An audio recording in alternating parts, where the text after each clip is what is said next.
lang po. Raylene, ilang taon ka na? 12 years old po. Anong nararamdaman mo ngayon, Raylene?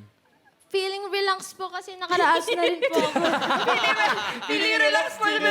Kaya po ako naiiyak. Pero alam ko kasi yung situation na yan eh. Nung kumakanta din ako niya ng bata ko, ang bigat talaga. So you did a really, really good job.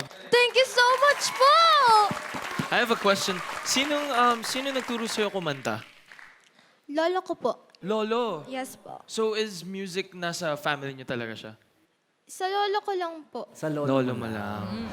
Lumaki po ako sa aking lola at lolo kasi busy-busy po yung tatay at nanay ko pagtrabaho po. Tapos minsan lang po sila umuwi.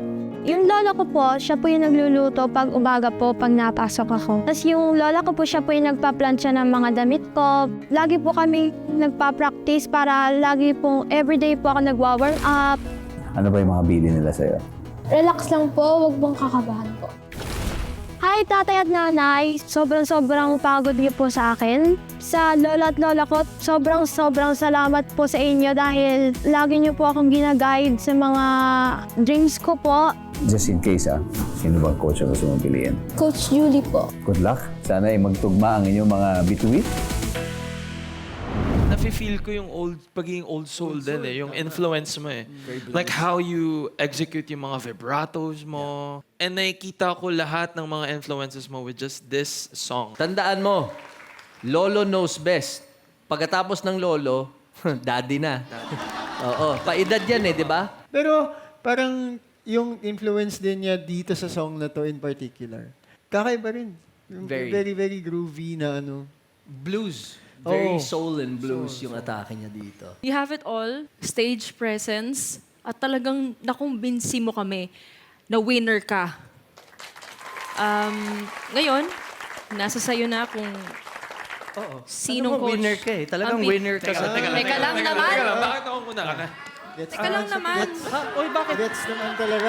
May papakita lang ako. Matching yellow. Yellow Ganda ng dress. kulay, parang yung dress mo. Sino ang coach na pipiliin mo, Iha?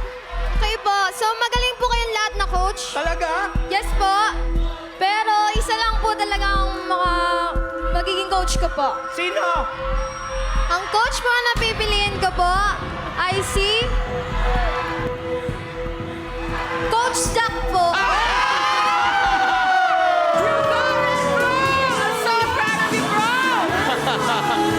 Oh my gosh! This is amazing! Galing! Galing! Welcome to Project Z! Good choice. Good choice. job! Welcome to Project Z! Thank you po. Grabe, apat, no? Good luck. Let's do it. I think she's one of the strongest contenders here. Sa vocals lang. Vocally. Yeah. And skills-wise. Nice one, bro. Nag-uumpisa pa lang ang pasiklaban ng mga pinakamagagaling na boses sa bansa. At syempre, ang bardagulan ng Superstar Coaches. Kaya mas titindi pa yan when The Voice Kids returns.